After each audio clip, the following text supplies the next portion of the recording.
Вітаю ўсіх яшчэ раз, з вами по-ранейшаму Зміцер Лукашук, і мы працягваем абмяркоўваць падзеі ў Беларусі і за яе межамі, як мы вам і абяцалі. І дзякую яму за гэта. З намі на сувязі дырэктар даследчых праграм усходняга суседства і Расіі Фінскага інстытута міжнародных адносінаў, адзін з аўтараў кнігі «Палітыка Расіі па Беларусі пасля 2020 года» Аркадь Мошас. Добрый день, спадар Аркадь. Добрый день. Спасибо за приглашение. Вам дзякую, што адгукнуліся. І ведаеце, я вырашыў, хоць у нас тут шмат тэмаў, якія я асабіста хацеў бы з вами абмеркаваць, але давайте я ўсё ж таки пачну троху, можа, нестандартна, але з пытання, якое задаў наш глядач пад нікам Максім. Ён яшчэ эфір не пачаўся, ўжо напісаў сваё пытанне. І оно такое актуальнае на сённяшні дзень.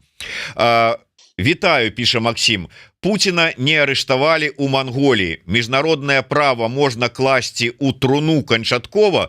З'явілася такая думка, можа і 5-й артыкул НАТО ніхто ніколі не будзе выконваць. Ну вот ваше меркаванне, сапраўды подпісала Манголія адпаведныя міжнародныя пагадненні і дакументы, у адпаведнасці з якімі нібыта яна павінна арыштаваць Путина. Яны даюць яму гаранты, што нічога такога не будзе. Так як же ж международные домовы и реальность? Ой, ну, во-первых, это надо спрашивать у юристов. Да, я думаю, что в реальном мире реальные руководители государств, они взвешивают позитивные и негативные, эффекты того или иного своего поступка. Сейчас Монголию пожурят, может быть, выпишут ей какой-то штраф. Возможно, это еще будет длиться какое-то количество лет.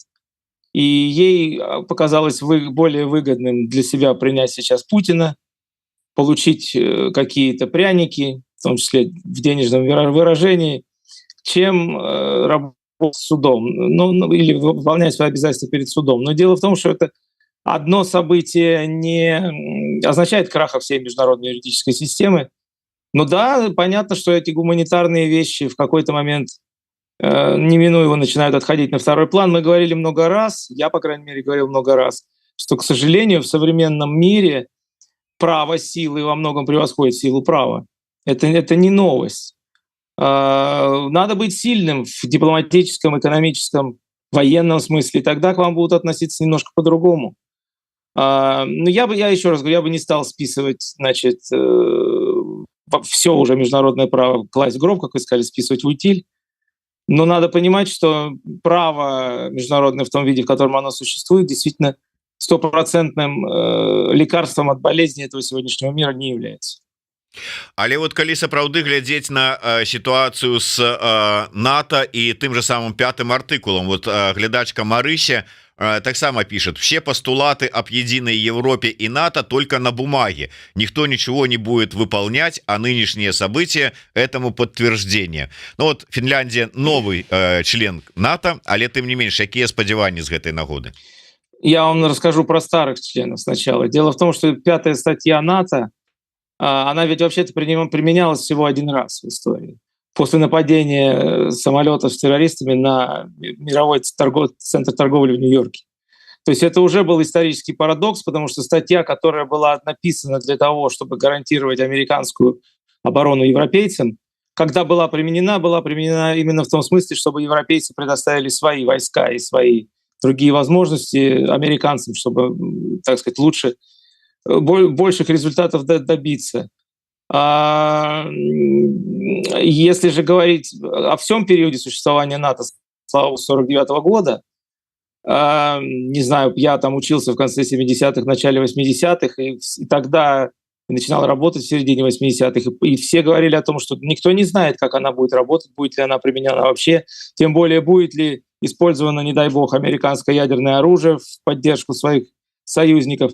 Вот многие десятилетия все говорили, что никто не знает, и действительно никто не знает, потому что это вопрос психологический. Но, кстати говоря, 5-я статья, еще надо помнить, она не говорит об автоматической военной поддержке. Она говорит, что страны-члены НАТО должны помочь стране подвергнуться нападению теми способами, которые они сочтут нужными. Это не обязательно означает прямое начало войны. Ну, в общем, короче говоря, была, сомнения, что она будет применена, были с самого начала. А при этом, большой войны так и не состоялось.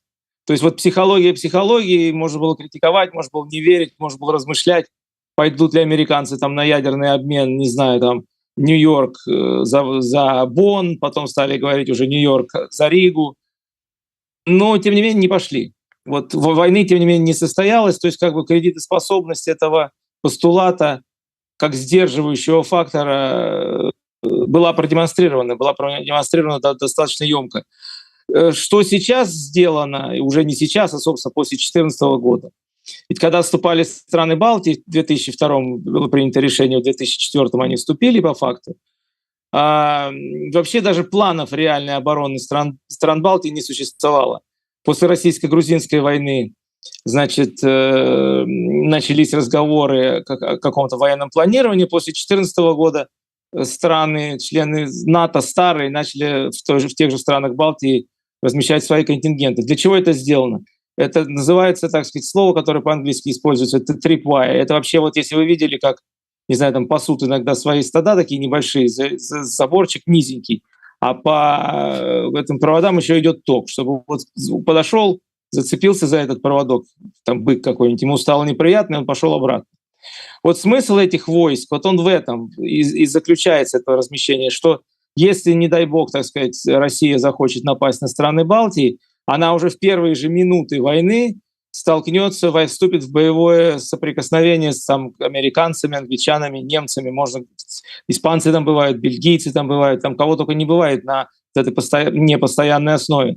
А после того, как войска, скажем, Америки или Англии или Германии вступят в бой, после этого политической возможности воздержаться от применения статьи 5 просто уже не останется, потому что начнут гибнуть ваши граждане, и вы, как руководитель той или иной страны, должны будете за это отвечать перед народом. То есть 5 статья или не 5 статья, а по факту определенные вещи были сделаны как раз для того, чтобы спровоцировать автоматический ответ, не давать возможность политикам и юристам долго думать. Достаточно это или нет, мы не знаем, опять-таки, но по сравнению с классическими временами холодной войны, это, в общем, уже куда-то сдвиг. Я б хацеў, можа быть, трошечку, але звязанае з Расіяй пытанне, але трошку туды у іншы рэгіён. Арменія і АДКБ. Вось Пашынян заявіў днямі, што Арменія замаражвае свой удзел у АДКБ. На ваш погляд, ці будзе гэта раздражняльнікам для Расіі? Як яна можа адрэагаваць? Ці чакаць там, я не ведаю, нейкага там ўсё ж таки анексіі Арменіі, ці там нейкага адказа? Ну, конечно, это для России неприятно. На самом деле российское лидерство ведь очень любит картинки. Вот этот приезд в Монголию — это ведь тоже картинка. Это возможность хорошо выглядеть, там, дать интервью, напомнить о себе, по ковровой дорожке пройтись.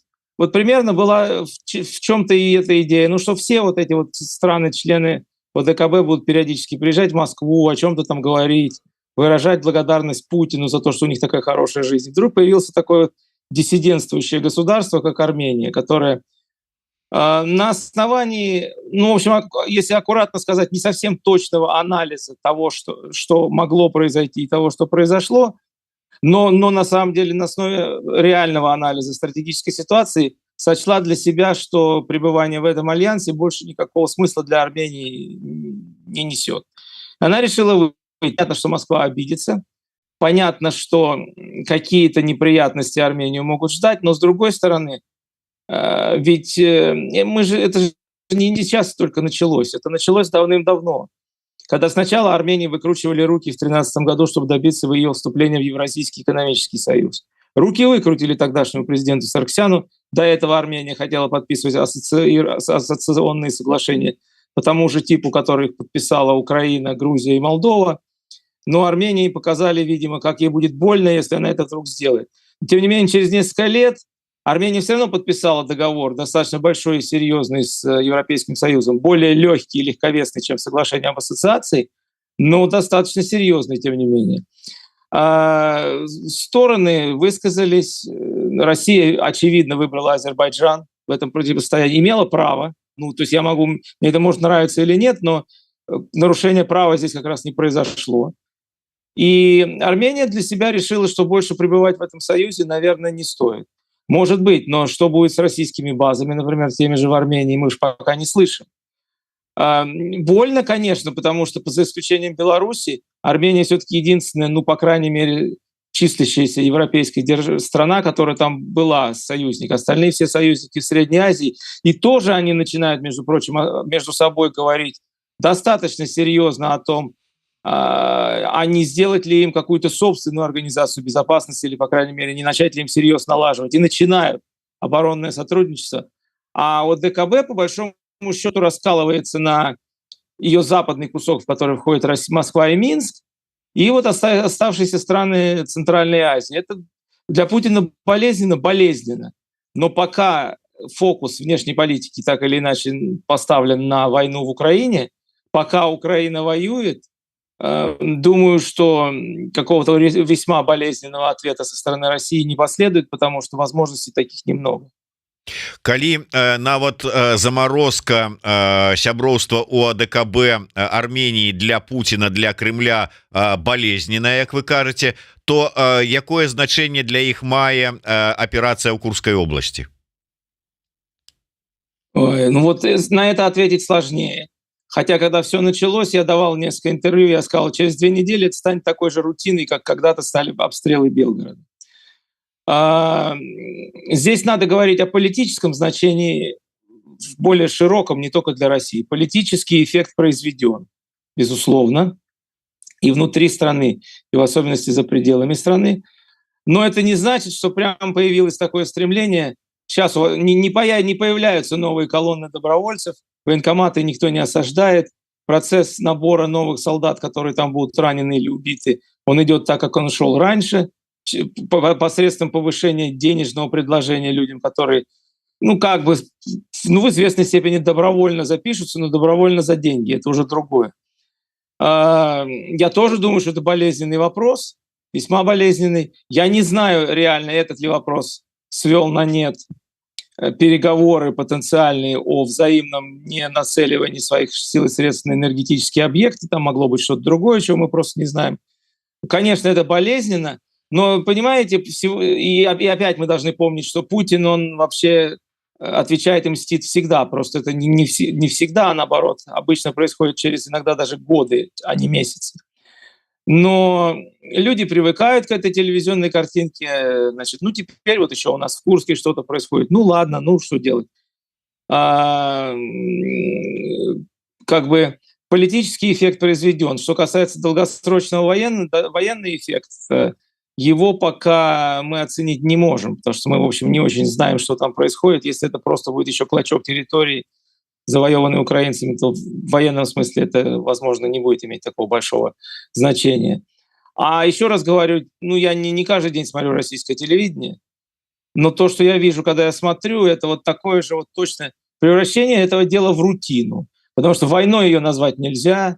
Они даже специальные военные операции это назвать не смогли, потому что это происходит на территории России. Назвали контртеррористической операцией, назначили Бортникова, потом поняли, что спецслужбы не могут эффективно действовать, как даже координаторы в той ситуации, когда идут бои между реальными вооруженными силами, там не лазутчиками, не легкой пехотой, а нормальными бронетанковыми частями.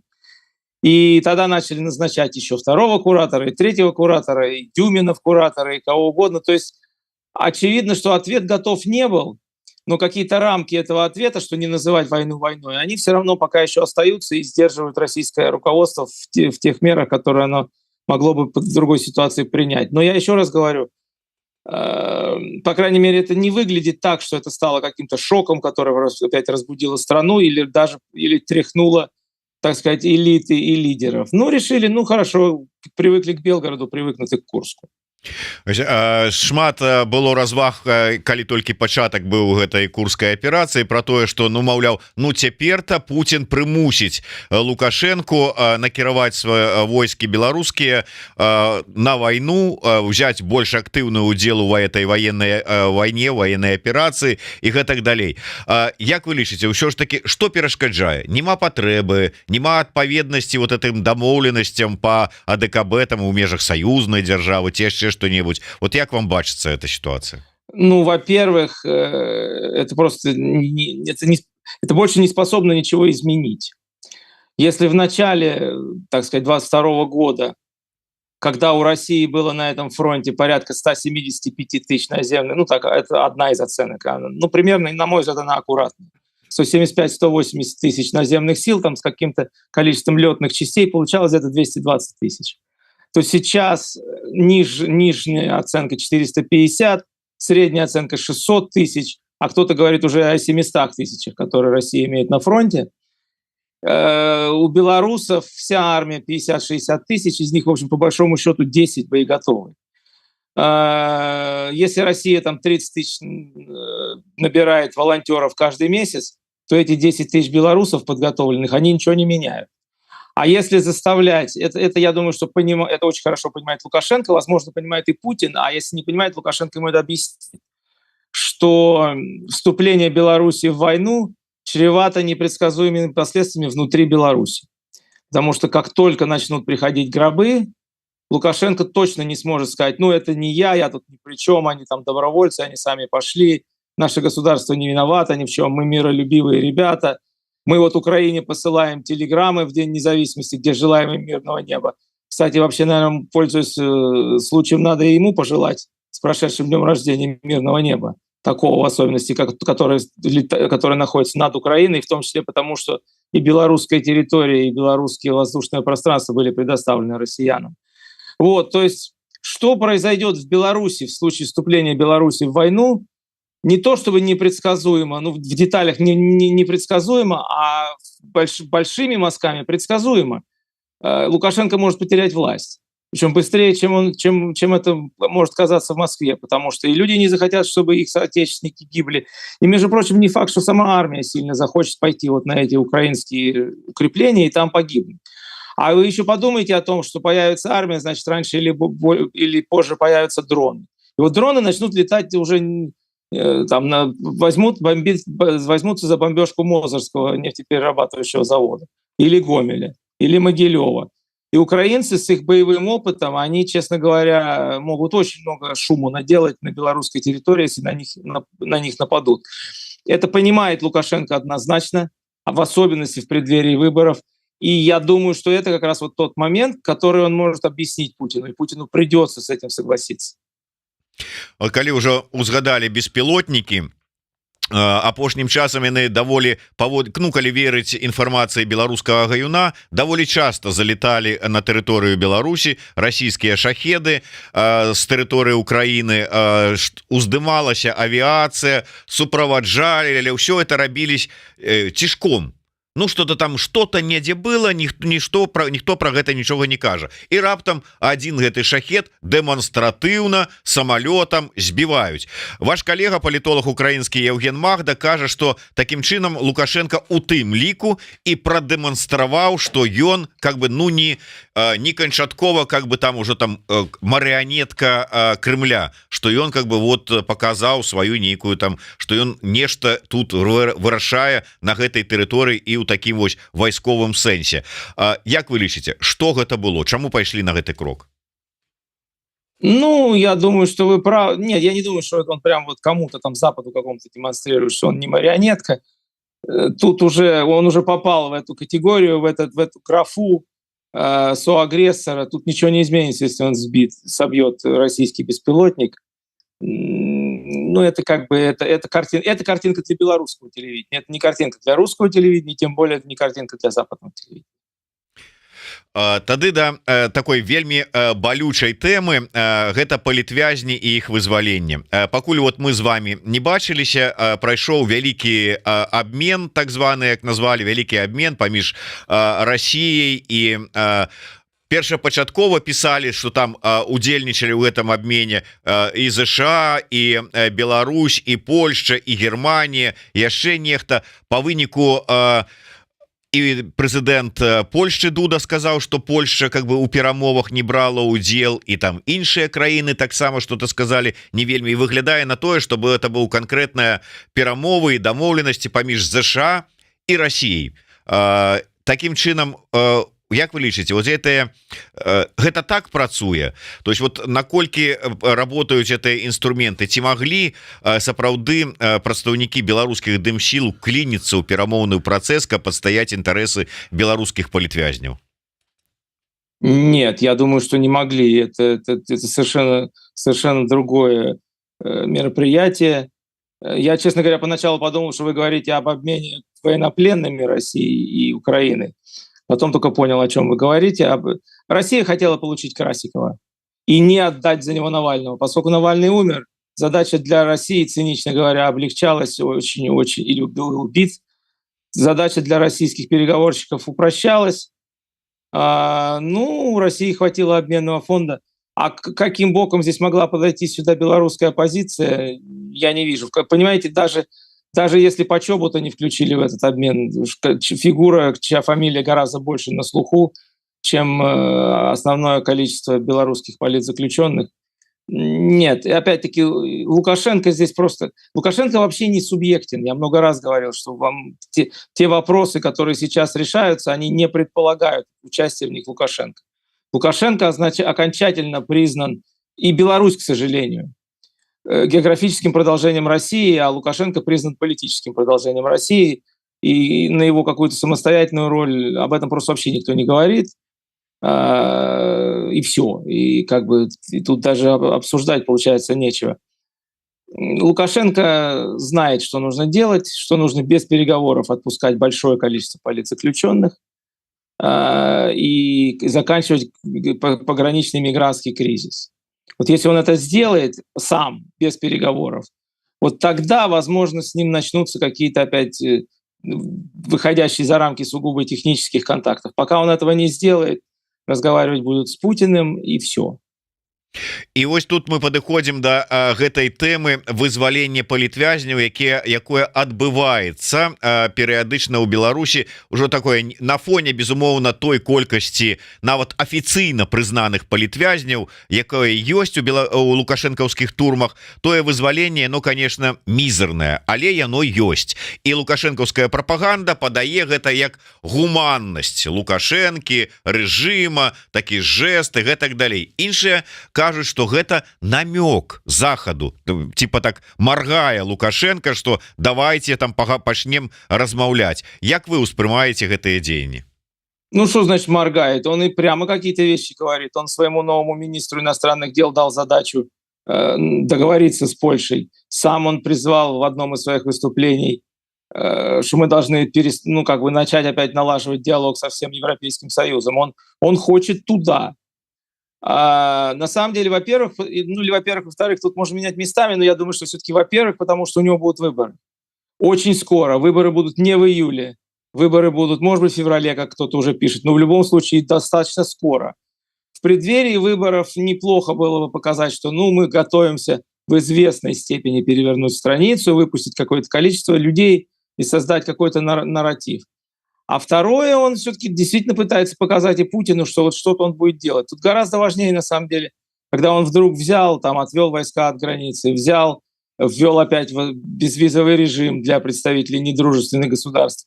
Это такие вот укольчики с его стороны, значит, в адрес Москвы. Но Москва как бы не покупается на такие укольчики. Она понимает, что возможности уйти у нее нет, и держит его на очень коротком поводке. Поводок красивый. Поводок предполагает к 70-летию достаточно большой государственную награду России, которую ему дали, орден Андрея Первозванного. Вообще примерно 20 человек за всю историю современной России были им награждены. Причем из глав государств, там, я точно помню, Си Цзиньпинь и индийский премьер Моди, и кто-то еще. Гейдар Алиев покойный. Вот такого уровня люди.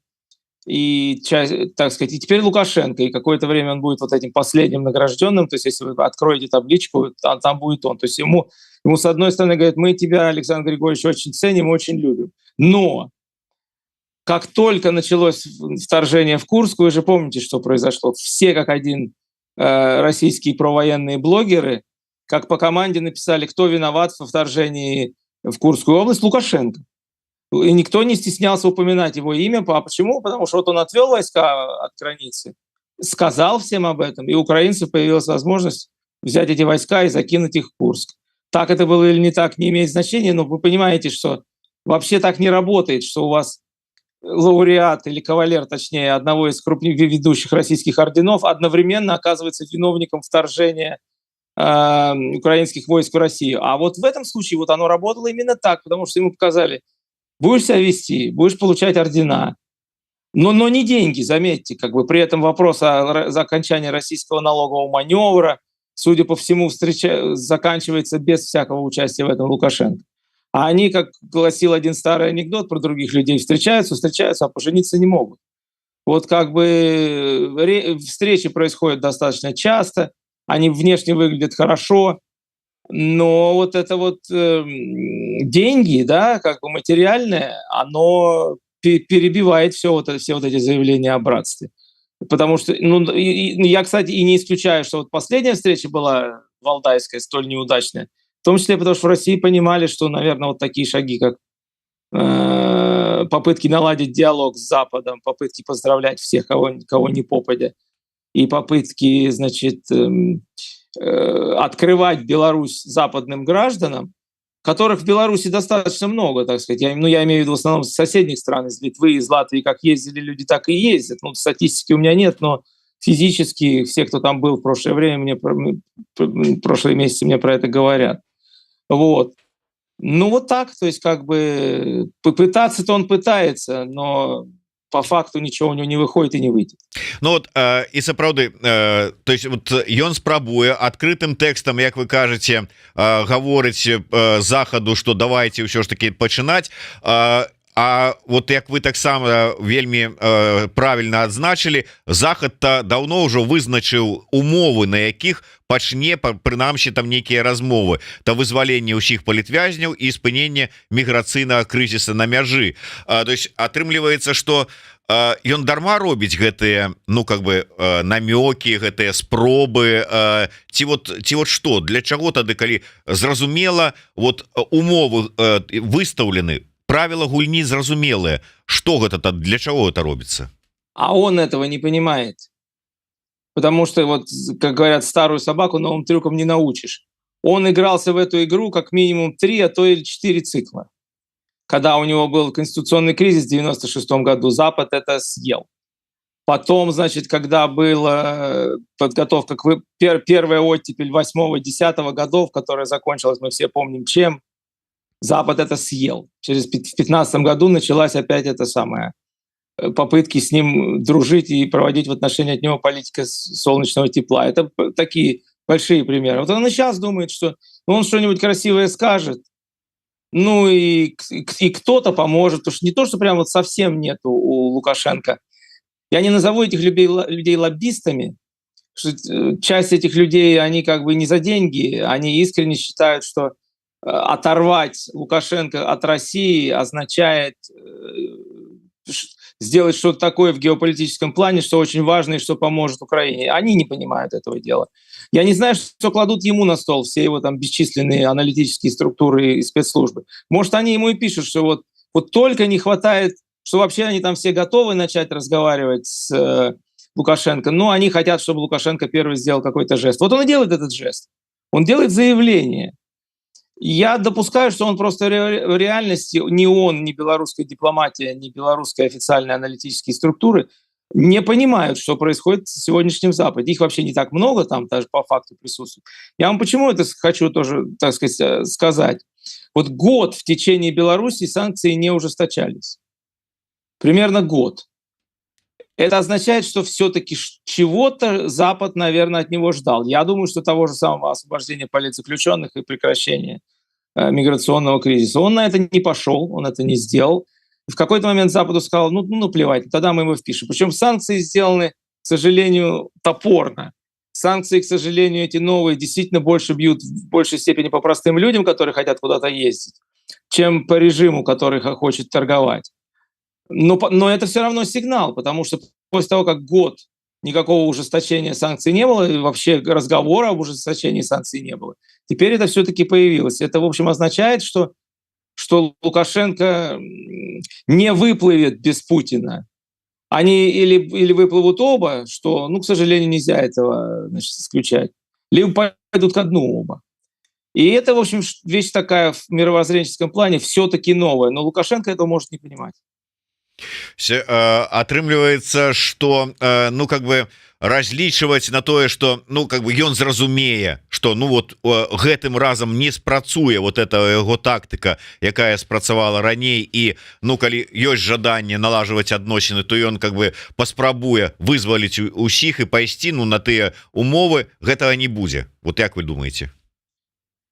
До выборов он будет играться в игры. Ему нужно сохранить до выборов вот этот имидж гаранта мира для Беларуси и заявить, что вообще он готов, может быть, говорить, ну, я не хочу такие слова, как национальное примирение, ну, что он готов смягчить репрессии. Я думаю, что он может пойти на вот это, но это все-таки зависеть будет от того, насколько быстро будут проходить выборы. Потому что если даже они будут проходить в феврале, то немножко трудно сказать. Если они будут проходить в декабре уже, до декабря он ситуацию, безусловно, за счет этих тезисов удержит. Ну пакуль што вядома, што у наступным годзе 23 у 25 годзе 23 лютага нібыта па інфармацыі вось Белпола будуць гэтыя выбары. А як вам тэзіс, ну і как бы прапанова, я не ведаю, а пэўнай часткі дэмакратычных сілаў таго ж самага Андрэя Егорова про тое, что ну нібыта зараз плануюць ужо некаторыя краіны Еўросаюза вярнуць сваіх дыпламатаў, сваіх паслоў у Мінск, і маўляў, калі яны ўсё адно туды ўжо зараз поедуць, то хай яны прынамсі едуць на умовах вызвалення пэўнай часткі палітвязняў, хоць скарыстаемся магчымасцю. У той же час Франак Вячорка сцвярджае, што ну ён не мае інфармацыі, што нейкія краіны Еўросаюза, Европы плануюць вяртаць сваіх амбасадараў у Мінску, Беларусь. От як вам бачыцца гэтая сітуацыя? Значит, дипломатов вернуть могут. Собственно, дипломатов не так мало в Минске западных. Это просто уровень представительства. Дипломатические отношения же не разорваны. То есть они на техническом уровне поддерживаются. Дипломатов могут каких-то усилить свое дипломатическое присутствие. Я этого не исключаю. Потому что, в общем, так или иначе, информацию надо как-то получать. Если у вас все дипломаты сидят в Вильнюсе, условно говоря, и из Вильнюса занимаются Беларусью, ну тогда что их в Вильнюсе держать? Можно точно так же читать газеты и слушать радио. Поэтому о том, что дипломатическое присутствие в Беларуси может в численном плане усилиться, я допускаю это. Это имело бы смысл. Лишняя пара глаз что-нибудь увидят, что-нибудь расскажут, с кем-то встретятся. Люди могут, между прочим, оказаться в ситуации, в которой, как бы, ну, это так вот уж я тоже фантазирую, может быть, ну, кто знает, будут опять привыкать к тому, что западное присутствие есть. А относительно послов я совсем не уверен. Потому что, ну да, как бы, наверное, есть страны, которые хотели бы вернуть послов, но их и не об этом речь, что называется. Вы понимаете, что, к сожалению, Беларусь, я не знаю, на каком месте в списке приоритетов европейцев особенно она сейчас является, а американцев тем более. Там на 20-м, на 50-м или на 120-м месте. На первом месте война в Украине, на втором месте, значит, американские выборы, потому что они могут поменять очень многое и очень быстро. Вот чем люди озабочены. А уж каким-то диалогом с Лукашенко, ну уж извините, этого нет. Я не думаю, что вот сам факт, что, грубо говоря, приезд посла будет стоить там 2 освобожденных человек, вручение этим послом верительных грамот будет еще. Нет, я не думаю, что на это пойдут, потому что европейское общественное мнение не готово к этому, к торговле политзаключенными.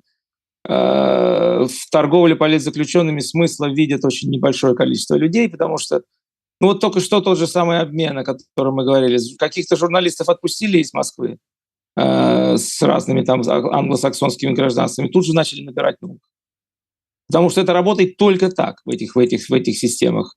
Полагать на то, что вы вот провели обмен и с завтрашнего дня встаете и начинаете поздравлять друг друга и желать хорошего дня и пить вместе кофе, нет, это все пройдено.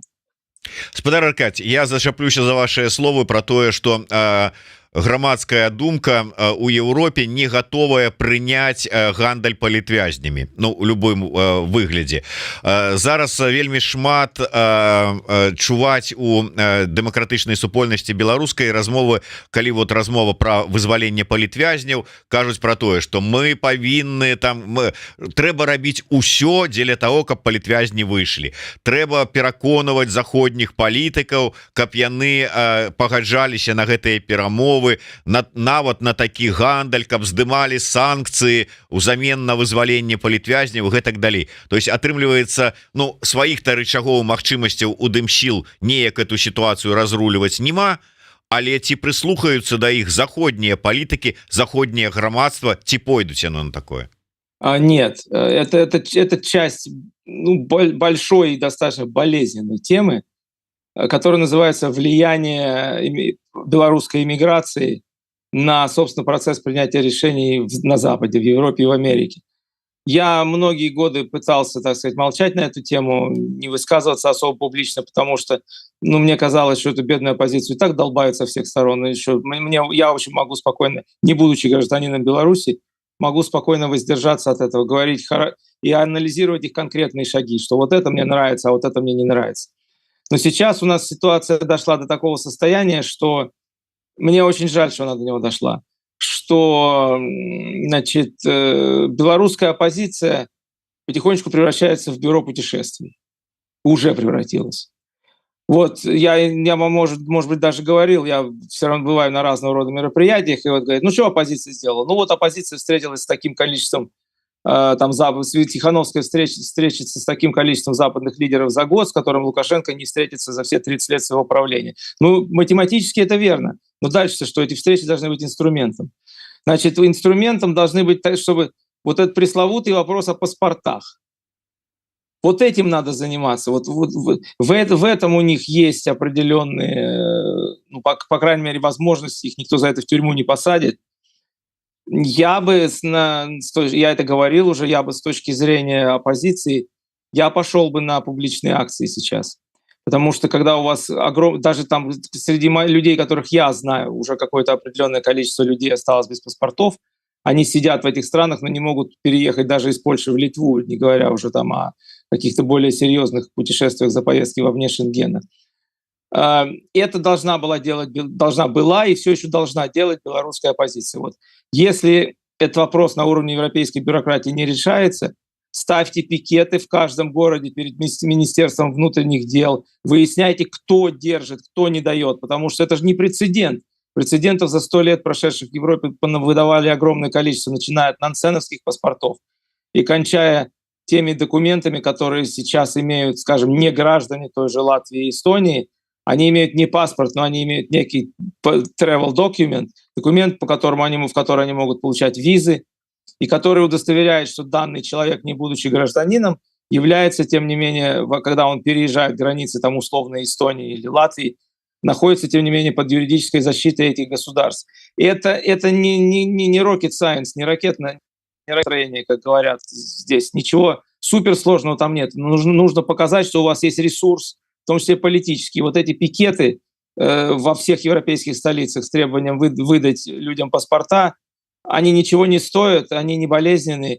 И заниматься надо этим, а не уходить там, как иногда некоторые, особенно в небольших городах, белорусские иммигранты очень любят там собраться и танцы потанцевать белорусские. Это, конечно, я не против этого. Так вот, влиятельность оппозиции, значит, она видится таким образом, что вне Беларуси она не влиятельна, а внутри Беларуси она уже почти не присутствует. Но это беда, это не то, что прямо их вина. Они должны решать конкретные вопросы конкретных людей и выбивать из Запада то, что я всегда говорю, предложение, что может быть предложено Беларуси, если, когда ее история пойдет другим чередом. И если она пойдет на политическую либерализацию, экономическую либерализацию. Вот, к сожалению, Запад просто не думает о том, то есть кнут, который применяет к Лукашенко, плохой и неработающий, а пряника на сегодняшний момент нет вообще. И вот эта вот идея, что когда-нибудь там будут выборы, которые Лукашенко проиграет или просто, так сказать, уйдет из земной жизни, и вот тогда все начнется. Нет, вот тогда-то все станет гораздо сложнее, потому что русские будут гораздо более готовы к ситуации после Лукашенко, чем нынешняя заграничная оппозиция, тем более ее западные партнеры. Об этом надо говорить сейчас, об этом сейчас надо говорить публично. То есть не может все сводиться к политзаключенным, когда у вас на лицо вот такие первоочередные задачи, как помощь тем людям, которые в вас в конце концов поверили в каком-то смысле, признали вас национальным лидером и по-прежнему считают себя белорусской оппозицией, то есть людьми, которые хотят жить в другой Беларуси, когда это станет возможным. Я вижу пока только, так сказать, углубление каких-то трещин, которые и внутри этого руководства оппозиционного, и относительно их отношений с электоратом потенциальным. Але атрымліваецца, вот глядзіце, мы пастаянна чуем пра нейкія новыя праблемы, з якімі сутыкаюцца беларусы за мяжой ці ў той ці іншай краіне. Там Літва прыняла такія-то абмежаванні, там Латвія, там вот у Швецыі праблемы, там вот можа быть у іншых краінах нейкія там дыскрымінацыйныя, як потым кажуць, рашэнні адносна Беларусі. Адразу спрабуе рэагаваць офіс ці кабінет, вячорка выходзіць, выступае, але ўсё гэта тое, што пастаянна ўзнікаюць вот гэтыя все новыя і новыя нейкія праблемы, і не заўсёды яны вырашаюцца. Гэта сведчанне вот таго, як вы, я цытую, уплыў эміграцыі і дэмакратычных сілаў на прыняццё рашэнняў фактычна, блізкі да нуля. Ну да. Ну, так это выглядит. То есть как бы первый год можно было ждать и говорить там трудности становления, второй год. Но сейчас оппозиция пробыла в этом статусе уже, получается, 4 года. После выборов Лукашенко заявит, что он и всегда был легитимный, теперь-то он еще дважды, если не трижды легитимный. Он легитимен как президент, он легитимен как глава этого Всебелорусского собрания, и вообще он легитимный. А Тихановская скажет, а меня выбрали энное количество людей национальным лидером. Ну хорошо, вы хотите называться национальным лидером, называйтесь, но нужны практические результаты, их нет. І тады, можа быть, на завяршэнне, я выбачаюся, што троху затрымліваю вас, калі мы узгадалі гэтыя 25 год, электаральны цыкл, кампанію, якую плануюць правесці, па завяршэнні гэтай кампаніі, вот пройдуць это там так званыя выбары, Лукашенко сябе перапрызначыць, але пазіцыя захада ў дачыненні да дымсіл, вот вы кажаце, зараз то туды, але там Тихановскую запрашаюць, прымаюць, з ёй размаўляюць, прыслухоўваюцца, не прыслухоўваюцца, гэта ўжо троху іншае, але прынамсі прымаюць. Пасля 25 года зменится стаўленне? Типа, вот как бы выборы прошли? Нет, как бы почему отношение к ней не должно измениться, как бы, потому что, она же не виновата в том, что она не может участвовать в этих выборах. То есть это как бы эти вопросы, эти точки расставлены были раньше. Но будет реально обидно, что как бы ситуация будет находиться ситуация будет вот такая патовая, опять как бы вяло текущая. Я не вижу сейчас, чтобы что-то изменилось. Понимаете, вот я уже говорил это, что Беларусь все больше перестают воспринимать как что-то самостоятельное. Сидит там какой-то товарищ, сидит, не совсем Курская область, не Курская, тем не менее, не независимое суверенное государство. Как бы я использую слово дрейф. Это не то, что вы знаете, кто-то принял решение, там, генеральный секретарь НАТО или генеральный представитель Европейского совета. Вот с завтрашнего дня Беларусь как национальное отдельное государство не видим, потому что вот так. Это не так произошло. Смотрели, ждали, теперь видят, что сейчас бессмысленно разрабатывать относительно Беларуси отдельную политику, не являющуюся элементом просто политики России. Это обидно, потому что, безусловно, граждане Беларуси заслуживают другого, потому что они продемонстрировали в 2020 году, чего они стоят и чего многие из них хотят. Они продемонстрировали свою отличность от России в своем отношении к вопросу о войне, потому что Беларусь не участвует в войне только потому, что в стране есть национальный консенсус, что война — это плохо. И я это тоже много раз объяснял. Вот мне недавно пришлось объяснять. Я говорил людям, что, понимаете, для Беларуси символ войны – это Хатынь. Это национальная память об оккупации, о зверствах, о смертях. Она очень глубокая, она вот такая вот корневая у белорусов, поэтому они не хотят иметь никакой войны. А у русских воспоминания о войне – это парад Победы 24 июня 45 года. И это вас по-своему заслуживает отдельного разговора. Это феноменальная штука, как вот насколько... Вот это говорит об отдельности белорусов, о том, что у них другие на самом деле ценности, чем у современных россиян. У россиян они тоже могли быть другими, но Путин им 25 лет рассказывает некие сказки. Вот. А Беларусь другая, и она, безусловно, из-за этого заслуживает по отношению к себе другой политики. Но сегодня Запад на это не готов, потому что он выучил вот эту строчку. Я сейчас уже совсем закончу. Коммюнике НАТО на саммите июльском замечательно, ну как бы это очень важно, что они это написали. Они используют такое слово enabler, то есть тот, кто делает это возможным. Там упоминаются две страны. Там написано, вот Беларусь — это enabler. Беларусь делает российскую войну в Украине возможной. А вторая страна, которая там упомянута, это Китай. Там написано, Китай — это главный enabler, то есть главная страна, которая делает вот такую политику в отношении войну России против Украины возможной. Упомянуты Беларусь и Китай. И вот как только Беларусь туда записали вот в качестве вот этого энейблера, это ведь очень важно. К этому не сразу пришли. Ни в 20-м, ни в 21-м, ни в 22-м, даже не в 23-м. А сейчас пришли. И это в известной степени несправедливо, но так это видится с Запада. И поменять эту картинку просто за счет, так сказать, сказав, что мы хотим опять дружить, не получится. Дякую вялікім. На жаль, трэба завершаць нашу размову. Ты менш заўсёды цікава с Аркадием Мошысам сустракацца, размаўляць. Шкада, што ён не так часто, як нам хацелася б, але прыходзіць до нас у эфир. Ну, але і так, дзякуй. У гаспадара Аркадия ёсць свае прынцыпы наведавання СМИ.